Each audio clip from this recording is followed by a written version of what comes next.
ചേട്ടൻ വന്നേ പിന്നെ എനിക്ക് സുഖം. അല്ലെങ്കിൽ ഈ പണി മുഴുവൻ ഞാനാ ചെയ്തോണ്ടിരുന്നത്. ചേട്ടന് പഴഞ്ചോറ് കിട്ടിയോ? നീ വിചാരിക്കുന്നത് പോലെയുള്ള ആ പോപ്പിയൊന്നുമല്ല ഞാൻ. അയ്യോ, ചേട്ടൻ രക്ഷപ്പെടാൻ മാത്രം ഞാൻ ഒന്നും പറഞ്ഞില്ലല്ലോ. മുൻകോപക്കാരെ എനിക്കിഷ്ടമാണ്. അവരുടെ ഉള്ളിൽ സ്നേഹം കാണും.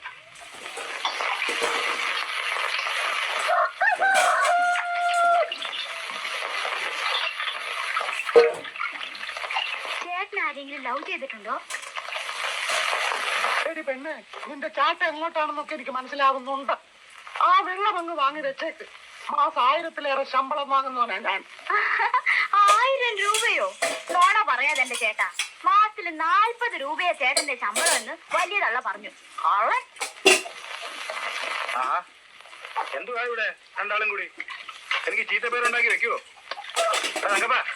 നീ ആ സൈക്കിൾ എടുത്തോണ്ട് നമ്മുടെ കൊപ്രാക്കളം വരെ ഒന്ന് പോണം. ഒരാളെ അവിടെ കൊണ്ടാക്കണം.